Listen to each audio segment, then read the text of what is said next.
It's a privilege to be a Christian in America. It's a privilege to be alive today. You know, talking about white supremacy. Well, look, I'm an heir of Jesus Christ and I'm a child of God. There's nobody superior to me. Nobody. If he is, point the superior man out to me. I like to see him. We'll put it to the test. Yeah, we'll put it to the test. Point them out to me as well, because the only person that's superior to me is Jesus Christ. So welcome back to the channel. Welcome to another video, guys. As you can see in the title and in the thumbnail of this video, we're going to be watching this interview with Vince Everett, where he sat down with Carlson discussing fatherhood. So I thought this was a great clip to bring in honor of Father's Day. Hope those of you who are fathers had a great Father's Day yesterday with your kids and your family. We honor all fathers here on this channel. So we're going to watch this clip. He's going to get right into the issues of growing up in a fatherless home. And then I'll give my take at the end. And also we are going to read some comments from this video. So make sure that you guys stay to the end. Let's get right into it. What's the effect of a boy growing up in a female-led household, and then, you know, multiply that by millions, and you have, you know, over 70% of boys growing up in the black community, but now also in among whites, in a female-led household? Like, that's a huge change. And what does it produce? The discipline and the protection of the father is necessary. Sometimes women will just want the father to be a breadwinner. No. That's third or fourth down the line.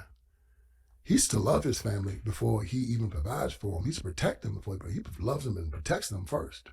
Provides discipline, spiritual counseling, providing sustenance is down the line. Because without those first four, whatever he provides is no good. Man. So they've taken away his protection. In many ways, some women do it well, but a very few. Women have a difficulty being as stern with their sons as men do, because it's just something about two males being in a house together, especially when they start growing up. And the father knowing what's out there waiting for his son, that other men will kill him, that other men will take full advantage of him in a way that a woman does not understand. That's true. A father knows this. There are things that happen to you and I we have never ever talked to our wives about. That's for sure. You know, our daughters about. But you'll pull your son over and say, listen, you need to watch this. They can give you nuances. They can tell you how to walk. They can tell you how to talk. Put some bass in your voice. Put a grip behind that handshake. Look him in the eye. Fathers teach their sons that. I'm going to take you to get your first job. You show up early. You leave late.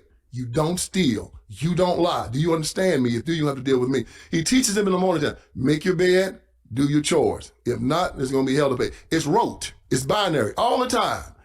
As he gets older, the gray areas can come in, and he protects him. So a lot of black women now like to have a lot of gay men around their children. Father wouldn't have it. And then what happens, a lot of these young men are being molested at an early age, and their first sexual experience becomes their lifestyle. And now there is a category of HIV from 12 to 17 years old. Who's giving these children AIDS? Who's giving them HIV? So this whole protection thing, this instinct that men have when it comes down to their boys. My father would tell my mother, look, you stay out of this. There's things going to happen between me and Vince that you don't need to see. Because he knew my mother couldn't handle it. Man. He would tell you, I don't care how it is, that y'all need to be mowed today and I'll be back at 5 o'clock. It needs to be done. If it wasn't done, it was going to be hell to pay. And it wasn't emotional. It was rote. We had an agreement. You didn't do it. This is where the discipline in my family, me and my brothers come from. Came from Dad. And now Dad is the most affable old gentleman you can meet. But he understood at that time he was raising boys to be men. And that he had to teach us in our faith. On Sunday, you went to church. You did your chores. You respected your parents. You respected adults. You respected authority. And he would always tell us, the name you got is my name. It's not yours. It's mine. And it reflects on me. So don't go out there and mess up my name. And he was serious about that. And we took it to heart. See, when you don't have a man in the house to tell a son that and look him in his eye and let him understand, because sometimes a boy can be 15, 16 years old. He's as big as I am. Okay. How's a 120, 30-pound mother going to handle him? They can't. How did the boys in your family do? Everybody did well. Really? Everybody. I had a brother that died young. He died at 39 years old. Everyone else is done fantastically well. Our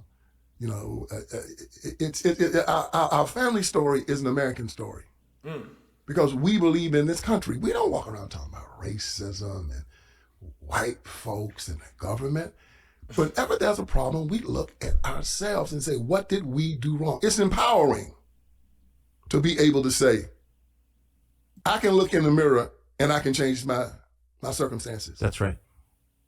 I screwed up. I can make it better, and I will. Blame yourself first. I agree with that. Always.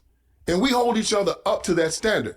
That is not what the black community is being taught now about black preacher, black politician, black civil rights worker. Everything's the government. Everything's a white man. Everything is white supremacy. As I've said before, you talk about equality. Well, who you want me to be equal to? Whom?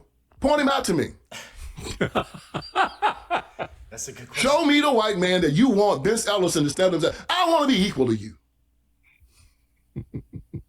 It's ridiculous. You're talking about white supremacy, white supremacy, white supremacy. White privilege. That's the way it is, a privilege to be white. But it's also a privilege to be black. It's a privilege to be an American. It's a privilege to be a Christian in America. It's a privilege to be alive today. Talking about white supremacy. Well, look, I'm an heir of Jesus Christ and I'm a child of God. There's nobody superior to me. Nobody. If he is, point the superior man out to me. I like to see him. We'll put it to the test. Superior to me. You know what? We all have gifts. We're not like a herd of wildebeest that run, a flock of crows. No. God we're all honorary for a reason. We all have free will. And he has given us all certain sparks to make us want to do certain things. And when a man finds that spark and finds his gifts, isn't the world a beautiful place? I mean, your air conditioner goes out, right? You call it HVAC guy. Man, he's a great HVAC guy, you love him. Your transmission goes out in your car, transmission guy fixes your car. You have a pain in your chest, you go to a heart doctor, he fixes your heart. You're hungry, you'll get a good meal, right? You have a good landscaper. We all depend on each other. And when we find these gifts, the world is a beautiful place. And we are supposed to help each other find these gifts. We're supposed to elevate one another because we depend on one another. That's right. We all do. And God has given all of us gifts to live in this society and make it a whole. And instead of fighting and arguing and say, I want your gift, I want what you got. And if you don't give it to me, I have a right to come and take it from you. That's wrong. And that's the type of envy and hatred that they put in this society. This is why our 10th commandment said, thou shalt not covet anything of your neighbor. Not your gift, not your possessions, not your wife, nothing. I am supposed to admire you. The flip side of envy is admiration. I came to this beautiful facility of yours. That's Carlson make me sick. Think he balling. No, I came to some of these places. Beautiful. It's beautiful. God, I admire it. And you have envy. You need to pay your fair share. And then you feed this to children and tell them that if somebody else has something that you want, you have a right to go to government and tell government, I want that. And then government comes and puts a gun in their hands and says, you're going to give that up. And we've created a sick society that believes that. And it all came out of the civil rights movement. All right, we're going to stop it right there, guys. That's really the part that I wanted to share with you guys. But powerful. And it resonated with me so much on everything that he said. I mean, the importance of having a dad in the house, you don't really see it until you get older. I mean, I didn't realize it until I got older and until I had a son. But, me and my brother wouldn't be in the place that we are today in life if it wasn't for our dad.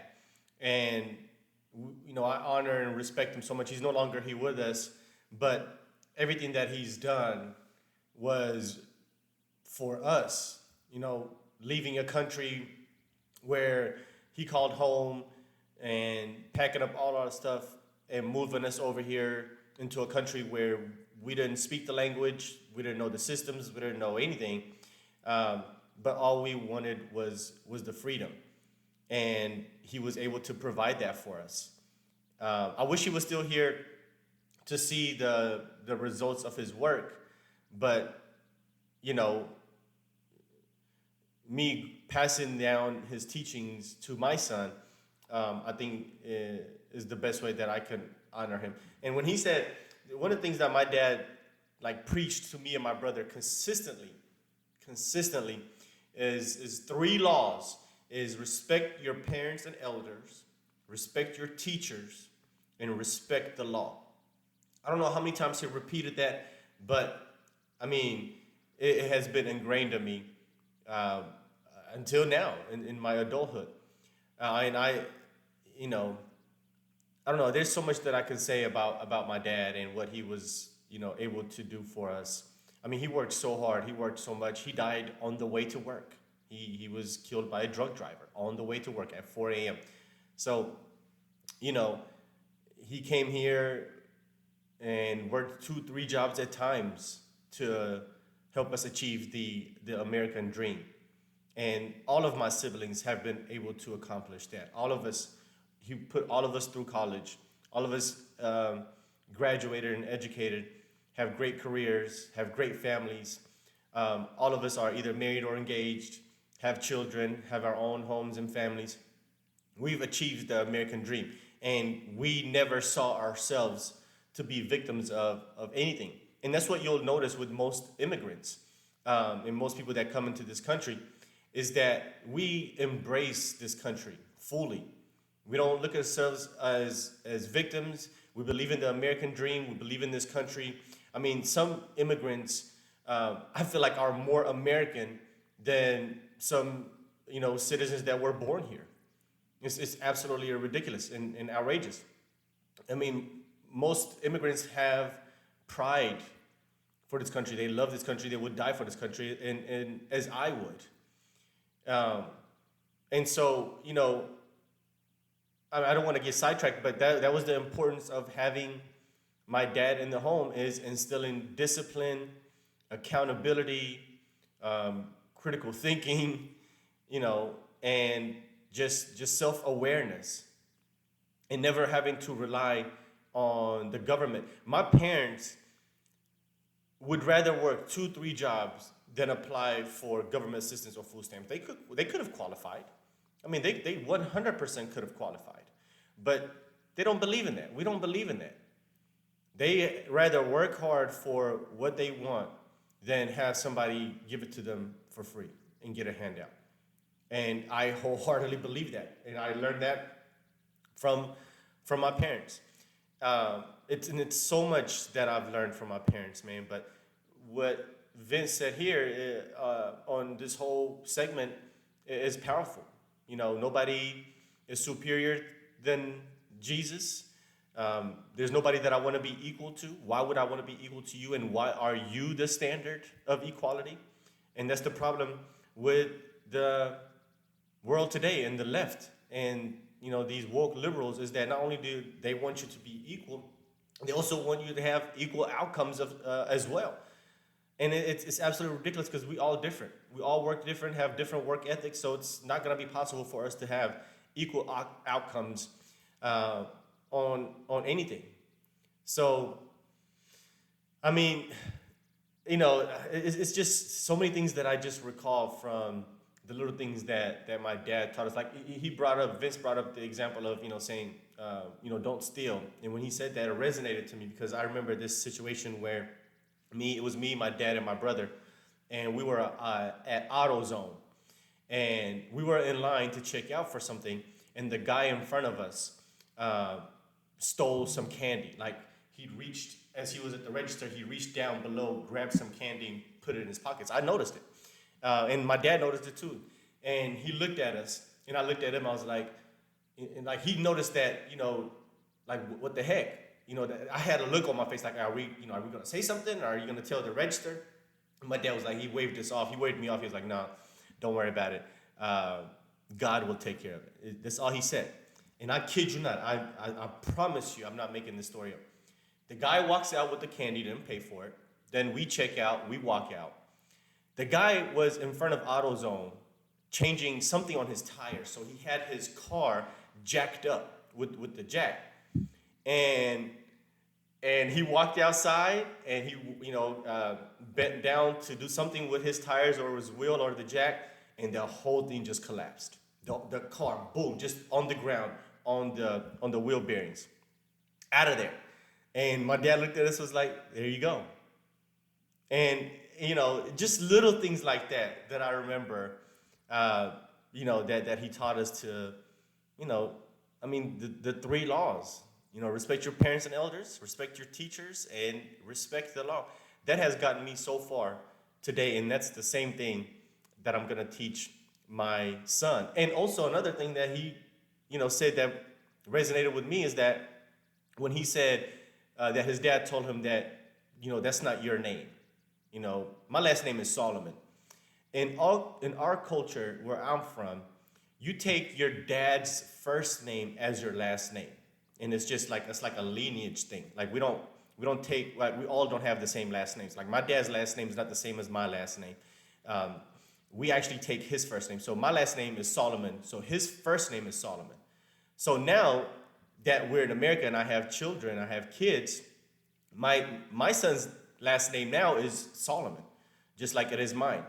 So everybody that comes after me and my son and the next generations are always, if we have sons, are always gonna bear the name Solomon, which is gonna be their last name, their family name, but that's my dad's first name. My dad's name will forever live on. So when he said that hey, that's not your name, that's the same thing I'm gonna tell my son. It's like, hey, that name you're wearing, that name Solomon that you have, that's not your name. It's also not my name. It's your grandfather's name. And it just resonated for me, and it just, I don't know. I could just say so much about my dad. I miss him every day, every single day. And I tried to make this video yesterday. This is the funny part about it. I made it, I posted it, and I caught myself getting emotional and started crying on camera. And I was like, you know what? I don't want nobody to see this, so I had to take it down. But it's hard. It's hard. But I mean, this the importance of having a dad is powerful, man. That's why I do everything that I can to be there for my son, no matter what. So anyway, I don't want this video to be longer than it is. Just wanted to share this with you guys. Let me know what you think. Let's talk about this video in the comment section.